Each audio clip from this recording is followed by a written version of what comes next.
രചയിതാവ് എഴുതിയ ഒരു കഥയുണ്ട്. How much land does a man need എന്ന് പറയുന്ന ഒരു കഥയുണ്ട്, ഒരു നോവലുണ്ട്. അതിനകത്ത് ഒരു ദരിദ്രനായ ഒരു മനുഷ്യൻ സമ്പന്നനായ ഒരു മനുഷ്യന്റെ അടുക്കൽ വന്നിട്ട് പറഞ്ഞു, എനിക്ക് പാർക്കുവാനായിട്ടൊരു ഭവനമോ ആ ഭവനം പണിയുവാനായിട്ട് ഒരു സ്ഥലമോ ഇല്ല, അതുകൊണ്ട് അങ്ങ് എനിക്ക് എന്തെങ്കിലും തരണമെന്ന് ആ പരമദരിദ്രനായ മനുഷ്യൻ ഈ ധനികനായ മനുഷ്യനോട് പറഞ്ഞു.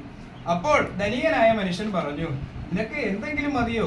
അല്ല, നീ എൻ്റെ ഉള്ള സൗഭാഗ്യത്തിൽ നിന്ന് നിനക്ക് വേണ്ടതെല്ലാം എടുത്തുകൊള്ളാൻ പറഞ്ഞു. പക്ഷെ ഒരു കണ്ടീഷൻ വെച്ചു, നാളെ രാവിലെ സൂര്യൻ ഉദിക്കുമ്പോൾ നീ എൻ്റെ ഭവനത്തിലേക്ക് വരിക, എന്നിട്ട് സൂര്യ അസ്തമയത്തിന് മുമ്പ് നിനക്ക് വേണ്ടുവോളം ആവോളം ഉള്ളതെല്ലാം, എനിക്കുള്ളതെല്ലാം ഉള്ളതിൻ്റെ പങ്ക് നീ അങ്ങ് എടുത്തോളാൻ പറഞ്ഞു.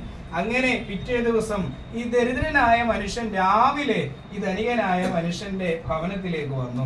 എന്നിട്ട് സൂര്യൻ ഉദിച്ച ആ സമയത്ത് തന്നെ ഈ മനുഷ്യൻ ഈ വസ്തുവിൽ കൂടെ ഇങ്ങനെ നടന്ന് പോകുവാനായിട്ട് തുടങ്ങി. ആ നടപ്പ് കുറച്ച് കഴിഞ്ഞപ്പോൾ എന്തോ ആയി? ഓട്ടമായി. അങ്ങനെ ഓടി ഓടി ഓടി ഓടി ഓടി മുൻപോട്ട് പോയി. അപ്പോഴാണ് അദ്ദേഹം ചിന്തിച്ചത്, എടാ, സൂര്യൻ അസ്തമിക്കുന്നതിന് മുമ്പ് എന്തോ ചെയ്യണം? തിരിച്ച് വന്ന് ഈ യജമാനന്റെ അടുക്കൽ പറയണം, ഞാൻ ഇത്ര വസ്തു അളന്നിട്ടുണ്ട് എന്ന് പറയണം. അദ്ദേഹം പെട്ടെന്ന് ചിന്തിച്ചപ്പോൾ വൈകുന്നേരമായി. അദ്ദേഹം നടന്നു ഓടിയും തീർത്ത വഴികൾ അദ്ദേഹം തിരിച്ച് ഓടി ഓടി ഓടി ഓടി കിതച്ച് സൂര്യൻ അസ്തമിക്കുന്നതിന് തൊട്ട് മുൻപ് ആ യജമാനന്റെ തൊട്ട് മുമ്പിലേക്ക് വന്നു. തൊട്ട് മുമ്പിലേക്ക് സ്റ്റെപ്പുകൾ കയറിയ വാതിൽപ്പടികളിലേക്ക് വന്നു.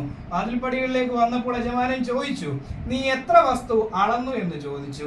അപ്പോൾ ആ ദരിദ്രനായ മനുഷ്യൻ ഞാൻ ഇത്ര അളന്നു എന്ന് പറയുവാൻ തുടങ്ങിയപ്പോഴത്തേക്കിന് അവിടെ കുഴഞ്ഞു വീണ് മരിച്ചു.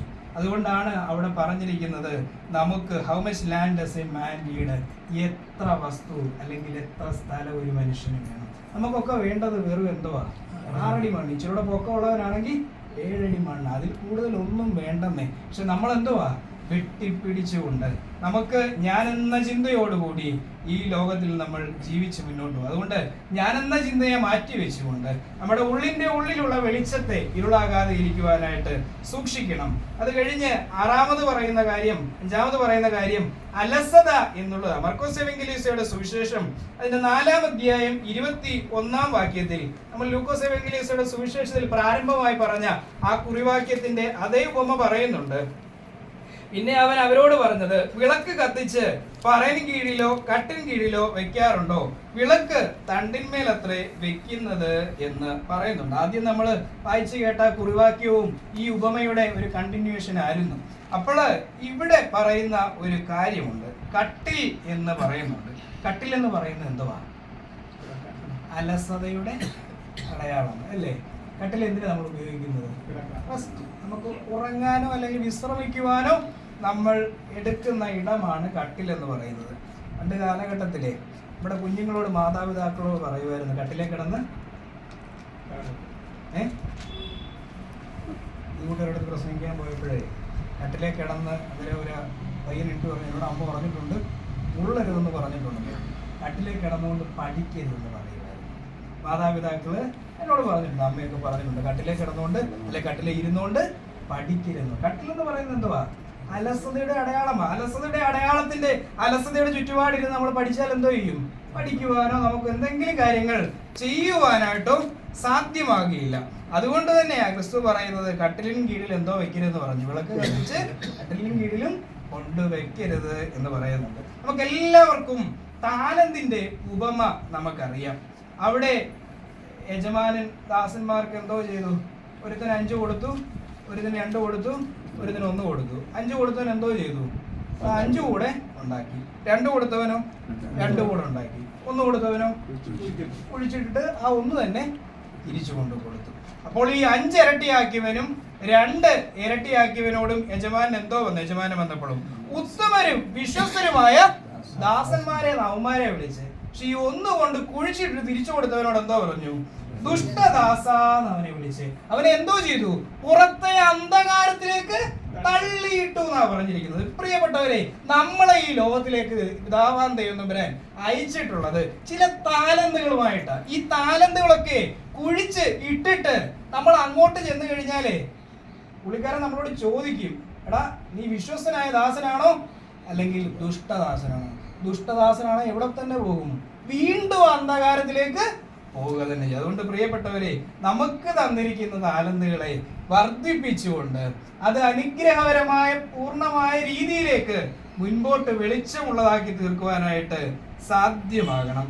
നിനിവേ നോമ്പിലെ യോനാ പ്രവാചകനെ പറ്റി നമ്മൾ പഠിക്കുകയും വായിക്കുകയും ഒക്കെ ചെയ്തിട്ടുണ്ട്. യോനയോട് എന്തോ പറഞ്ഞു? നിനിവയിലേക്ക് പോകാൻ പറഞ്ഞു. അവൻ എവിടേക്ക് പോയി? തർസീസിലേക്ക് പോയി. അന്നേരം കാറ്റും കോളും അടിച്ചു. കാറ്റും കോളും അടിച്ചപ്പോൾ ഇവന് കിടന്ന് എന്തോ ചെയ്യുക? ഉറങ്ങുക. അവൻ ഉറങ്ങുക. അവന്റെ അടുക്കിലേക്കടാ മറ്റവന്മാര് വന്നിട്ട് ചോദിച്ചോടാ, നീ എന്തോടെ ഉറങ്ങുന്നു? നീ എണ്ണിട്ട് നീ ആരാധിക്കുന്ന ദൈവത്തെ വിളിക്കുവാൻ പറഞ്ഞു. ഇവൻ പറഞ്ഞു, എടാ ഞാനാ തെറ്റുകാരെന്ന് പറഞ്ഞു. എന്നെ എടുത്ത് കടലിലേക്ക് അങ്ങ് ഇട്ടോളാൻ പറഞ്ഞു. ഇവനെ പിടിച്ച് കടലിലോട്ട് ഇട്ട് കഴിഞ്ഞപ്പോഴും കടലിൽ എന്തോ വന്നു? മത്സ്യം വന്ന് ഇടിച്ചു. തെറ്റുകാരനാണെന്ന ബോധ്യം യോനായ്ക്ക് ഉണ്ടായി. യോനായെ പിടിച്ച് കപ്പലിൽ നിന്ന് കടലിലേക്ക് തള്ളിയിട്ടു. പക്ഷെ ശരിയായ ബോധ്യമായിരുന്നു യോനായ്ക്ക് ഉണ്ടായത്. യോന മത്സ്യത്തിന്റെ വയറ്റിൽ എത്ര നാള് കിടന്നു? 3 രാവും 3 പകലും കിടന്നു എന്ന്. അത് കഴിഞ്ഞിട്ടാ മത്സ്യം കൊണ്ട് ഛർദ്ദിച്ചതെന്നാ പറഞ്ഞത്. അപ്പോൾ ആ 3 ദിവസം കൂടി എടുത്തു യോന ഒന്ന് തിരിഞ്ഞു വരുവാനായിട്ട്. മത്സ്യത്തിന്റെ വയറ്റിലും എന്തോ ആയിരുന്നു? ഇരുട്ടായിരുന്നു. മത്സ്യം വായടച്ചു കഴിഞ്ഞാൽ പിന്നെ അകത്തെന്തോ LED ലൈറ്റ് വെച്ചിട്ടുണ്ടോ? ഇല്ല. അവിടെ എന്തോ ആയിരുന്നു? ഇരുട്ടായിരുന്നു. അവിടെയും കിടക്കുന്ന 3 ദിവസം പിന്നെയും ചിന്തിച്ചുകൊണ്ടാണ് ദൈവസന്നിധിയിലേക്ക് രൂപാന്തരപ്പെട്ട് ആ അനുഭവത്തിലേക്ക് തിരിച്ചു വന്നത്. എൻ്റെ പ്രിയപ്പെട്ടവരെ, നമ്മുടെയും ജീവിതത്തിൽ പലപ്പോഴും നമ്മുടെ ജീവിതം മുൻപോട്ട് കൊണ്ടുപോകുമ്പോൾ തിരിച്ചു വരണമെന്ന ആഗ്രഹത്തോടു കൂടി വരുവാൻ ആഗ്രഹിക്കുന്നുണ്ട്. പക്ഷെ പലപ്പോഴും ഈ ലോക ചിന്തയിലൊക്കെ നമ്മൾ ആയിത്തീരുമ്പോൾ പിന്നെയും നമ്മുടെ ജീവിതം ഇരുളിലേക്കാണ് കൊണ്ടുപോകുന്നത്. അവസാനമായി ഒരൊറ്റ കാര്യം കൂടെ പറഞ്ഞുകൊണ്ട് നിർത്തിക്കൊള്ളാം. നമ്മുടെ ജീവിതത്തെ ഇരുട്ടാകുന്ന ഒരു ചിന്ത എന്ന് പറഞ്ഞാൽ ജഡീക ചിന്തകളാണ്. റോമർക്ക് എഴുതിയ ലേഖനം 13-ാം അധ്യായം 13-14 വാക്യത്തിൽ പറയുന്നുണ്ട്, പകൽ സമയത്തെ എന്നതുപോലെ നാം മര്യാദയായി നടക്കണമെന്ന് പറയുന്നുണ്ട്. നമ്മുടെയൊക്കെ പലപ്പോഴും നമ്മുടെയൊക്കെ ജീവിതം ചിന്തിച്ചു കഴിഞ്ഞാൽ നമ്മളെല്ലാവരും ആരാ? ഞാൻ ഉൾപ്പെടെയുള്ളവരാരാ? പകൽ മാന്യന്മാരാ. അപ്പോൾ ഇവിടെ പറയുന്നത്, പൗലോസ് പറയുക, പകൽ സമയത്ത് എന്നതുപോലെ നാം മര്യാദയായി നടക്കണം. ഞാൻ എൻ്റെ കല്ലുമല ചാപ്പലില് നേരത്തെ ചോദിച്ചൊരു ചോദ്യമാണ്.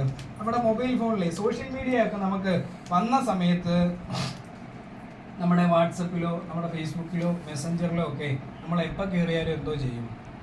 നാട്ടുകാർ പച്ച കത്തി കിടക്കുന്നത് കാണും, നമ്മൾ ഓൺലൈൻ ഉണ്ടെങ്കിൽ അറിയും. പക്ഷെ ഇന്നത്തെ കാലഘട്ടത്തിൽ നമുക്കതെല്ലാം എന്തോ ചെയ്യാം? ഹൈഡ് ചെയ്തിടാൻ പറ്റും. നമുക്കെല്ലാവർക്കും എന്തോ ചെയ്യാൻ പറ്റും? ഹൈഡ് ചെയ്തിടാൻ പറ്റും. അപ്പോൾ ഇവിടെ ആരും ഹൈഡ് ചെയ്യാത്തവരായിരിക്കും എല്ലാവരും. കാരണം നമുക്ക് ജീവിതത്തിൽ ഒന്നും ഒളിക്കാനില്ലെങ്കിലേ ഉള്ളൂ. നമുക്കെല്ലാം സുതാര്യമാണെങ്കിൽ മാത്രമേ നമുക്ക് ഓപ്പൺ ആയിട്ട് ഇടാൻ പറ്റത്തുള്ളൂ. അല്ലെങ്കിൽ നമ്മൾ എന്തോ ചെയ്യും? ഹൈഡ് ചെയ്ത് തന്നെ ഇടും. അത്